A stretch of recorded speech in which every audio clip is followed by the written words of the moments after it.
औज़ुबिल्लाहिमिनश्शैतानिर्रजीम बिस्मिल्लाहिर्रहमानिर्रहीम।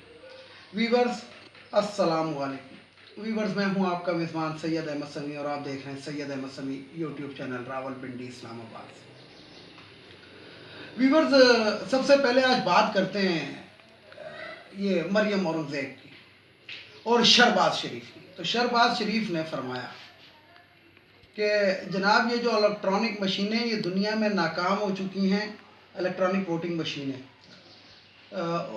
जब इसके तनाजुर के अंदर पहले बात कर लूँ कि जब 249 का जो इलेक्शन हुआ है ना कराची के अंदर, तो उसको जनाब हर कोई कह रहा है कि ये मुतनाज़ा है। अच्छा, नून लीग का तो खैर वतीरा है, यानी कि वही थप्पड़ इनको पड़ा है जो इन्होंने यहाँ पे जो डस्का में इन्होंने किया था, वही चीज़ इनके साथ वहाँ पे हुई है। तो अभी इनकी जो चीखें हैं वो आसमान पर पहुँच रही हैं और जिसे कहते हैं कि क्या आपको बताएं। तो उस तनाज़ुर के अंदर हुकूमत ने एक वो दिया कि आए आके असम्बली के अंदर बैठते हैं और असम्बली के अंदर बैठ के काउंसलिंग करते हैं और काउंसलिंग करने के बाद एक जिसे कहते हैं कि अच्छे तरीके से इलेक्शन कराने का एक प्रोग्राम वो कर, जिसके अंदर इलेक्ट्रिक वोटिंग मशीनें जो हैं ना, वो उसके अंदर किसी को शक रहे ना किसी को शुबा हो, जिसका वोट होगा उसके पास पहुंच जाएगा, जो रिजेक्ट होगा वो मशीन रिजेक्ट करेगी, बंदा रिजेक्ट करने वाला भी कोई नहीं होगा। तो उसके ऊपर शहबाज शरीफ साहब ने कहा कि नहीं जी, ये तो दुनिया इनको रिजेक्ट कर चुकी है और बाकी ये इससे डेटा लीक होने का ख़तरा है और इसके अंदर ये हैक होने का ख़तरा है। हालांकि इस जाहिल शख्स को ये नहीं पता, दरअसल ये बेसिकली जो है ना, ये बेसिकली वो जो कहते हैं ना कि बॉलीवुड का एक्टर, हॉलीवुड का एक्टर, कोई कहता है शहबाज शरीफ, कोई मैं कहता हूँ शहबाज शरीफ, और कोई कहता है कि मतलब मुख्तलिफ नामों से, डकैत आला, डाकुए आला, मुख्तलिफ इनके नाम हैं। तो वाकई ये अपनी उसके ऊपर पूरा उतरते हैं और अदालत के अंदर ये कह चुका है कि मेरी सोचने समझने की सलाहियत जो है वो ख़त्म हो चुकी है, यानी कि अपने आप को ये पागल भी डिक्लेयर कर चुका है। तो पागल शख्स से आप क्या उम्मीद कर सकते हैं? पागल को क्या पता कि टेक्नोलॉजी होती क्या है। और ये जस्ट एक मशीन है, उस मशीन के अंदर उसका अपना डेटा है, उसके अंदर वो बैलेट पेपर की एक प्रिंट होगा, उसके ऊपर जो आप नाम लगाते रहे वो गिनती शुरू होती रहेगी।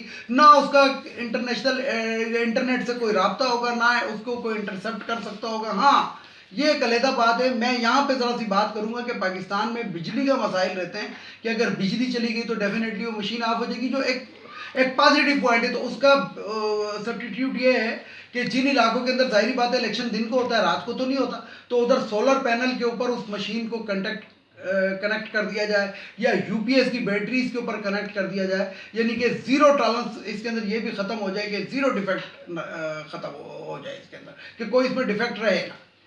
तो ये जो उन्होंने जिसे कहते हैं वो जो लंडे का रस्तू है, वो भी यही बात कर रहा था कि जनाब इससे डेटा वो हो जाएगा। और तुम्हारा डेटा है कौन सा? तुम्हारा डेटा तो पनामा लीक के अंदर पहले लीक हो चुका, और इसके अलावा तुम्हारा कौन सा डेटा है? तो बहरहाल ये बात करनी थी। अच्छा, पीपल्स पार्टी इसके अंदर हामी है, ये भी मैं आपको बताऊं। पीपल्स पार्टी गवर्नमेंट की बात को समझ रही है और जरदारी साहब जो है समझ रहे हैं। बहरहाल व्यूअर्स, मैं ये बात आपसे करनी थी, लेकिन एक बात जो आप बहुत इंपॉर्टेंट है, अगले 3 महीने बहुत इंपॉर्टेंट है पाकिस्तान के लिए। उसकी बात यह है कि वजह यह है कि जैसे आपको मालूम होगा कि यूरोपीय यूनियन ने एक बड़ी सख्त किस्म की करारदाद, जो पाकिस्तान के हक में 3 वोट आए और मुखालफत में 363 वोट आए, यानी ये जो तहरीक लब्बैक वालों ने जो एक ड्रामा रचाया था ना, जो इन्होंने आग लगाई थी, वो उन्होंने पूरी की पूरी। अच्छा देखिए, मैं अपनी अक्सर वीडियोस के अंदर कहता रहा हूँ ये चीज़ें कि ये इस तरीके से करेंगे, इस तरह करेंगे, ये मुल्क को तबाही के दहाने पर ले जाएंगे, ये मुल्क को तबाह करने की पॉलिसी है, ये मिली भगत है। तो वो उन्होंने जो ड्रामा किया, और ड्रामे के जो जिसे कहते हैं कि उसका एंड ये निकला कि यूरोपियन यूनियन पाकिस्तान पे बहुत सख्त तरीन पाबंदियाँ लगाने जा रहा है।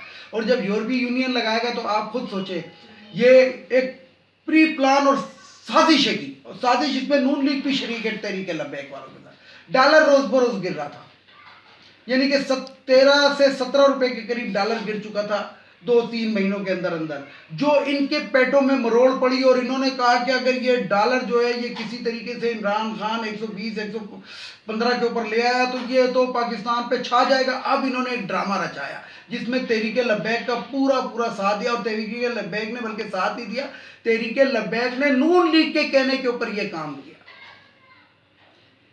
और अब जब यूरोपीय यूनियन और अमेरिका हम पे पाबंदियां लगा देगा तो आप समझ सकते हैं कि डॉलर कहाँ जाएगा। डॉलर 200 रुपए से भी ऊपर चला जाएगा, क्योंकि हमारे मुल्क पे डॉलर आना ही बंद हो जाएगा।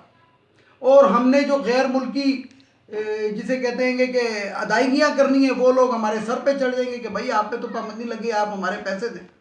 यानी कि ये वही तरीका है कि एक दुकानदार से आपने कर्ज लिया हुआ है और जब आपकी नौकरी ख़त्म हो जाए तो दुकानदार अपना बच्चा आपके घर भेज देता है कि जी वो पैसे दे दे पिछले महीने वाले।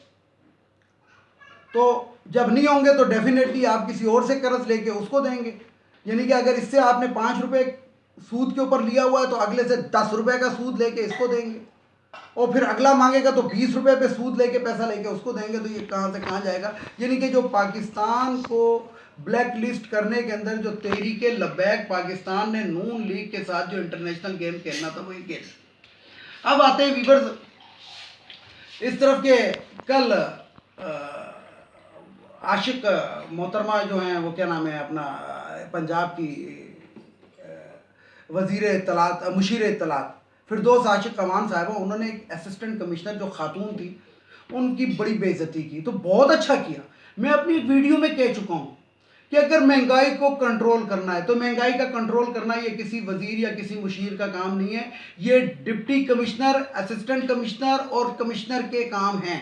उनकी ये ड्यूटी में आता है कि वो जनाब जब तरसीलात आती हैं सुबह सुबह फ्रूट या सब्ज़ी मंडी के अंदर आती है तो उसकी वो कीमत निकालें और कीमत निकालने के बाद उस सब्ज़ी का मुआयना करके उसकी कीमत लगाएं कि इतने रुपए किलो बिकेगी। तो वो देखें उस औरत की हालत देखें। वो जो असिस्टेंट कमिश्नर थी वो कहती है कि मैं गर्मी में, और गर्मी में तुम तनख्वाह लेती हो, गर्मी की तुम एसी में बैठने की तनख्वाह थोड़ी लेती हो। तुम्हारा काम है बाजारों में घूमना, तुम्हारा काम है बाजारों में लाइनें लंबी ना लगने देना, तुम्हारा काम है बाजारों में एसओपीज को अप्लाई करना। जी मैं फ्रंट लाइन पर लड़ी, तुम एहसान कर रही हो, 1 लाख 2 लाख से ऊपर तुम तनख्वाह ले रही हो। और मजे की बात ये देखें कि नून लीग उसका भरपूर साथ दे रही है। वो जो हैगा क्या कहते हैं नून लीग के 1-2, अभी मैं उनका क्या नाम लूँ, मैं नाम लेते हुए भी व्यूअर्स यकीन जाने शर्म आती है। वो कह रहे अच्छा उसमें ये जो मौलवी हमदुल्ला है फजलुर रहमान ग्रुप का, वो भी बीच में कूद पड़ा क्योंकि सफ़े नाजुक की बात है ना, तो वहाँ पे तो मौलवियों का दिल बहुत ही नरम होता है, आपको पता है वैसे भी। तो वो हमदुल्ला साहब कहते हैं कि जनाब फिरदौस आशिक कमान इस्तीफ़ा दे दे, और तुम्हारे कहने पे कौन इस्तीफ़ा देगा, तुम अफगानी हो, तुम तो जेली कागजात बना के पाकिस्तान की नेशनलिटी लेके अभी बेटे को भी पाकिस्तान के अंदर फौज के अंदर भर्ती करा दिया है, तुम तो जेली बंदे हो। इसी के अंदर एक खबर ये भी आ रही है कि हुकूमत ये जो आर्मी है जो एस्टेब्लिशमेंट का और शहबाज शरीफ की गपशप चल रही है, अगर आर्मी शहबाज शरीफ के साथ किसी किस्म की मसलहत करती है तो मेरा ख्याल है कि आर्मी के ऊपर भी एक बहुत बड़ा सवालिया निशान लग जाना चाहिए। इसलिए कि ये वो लोग हैं कि जो आपको हर वक्त धोखा देते हैं।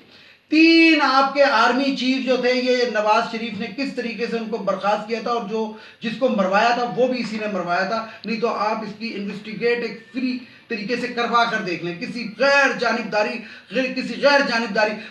उसके अंदर कोई वजीर, कोई मुशीर और कोई अदालत का जज मत शामिल करें, उसके अंदर एक छोटे लेवल के लोग शामिल करें। इंशाल्लाह निकल आएगा कि वो जो आर्मी चीफ का जो तैयारा तबाह कराया था वो किसने कराया था, आपको पता लग जाएगा।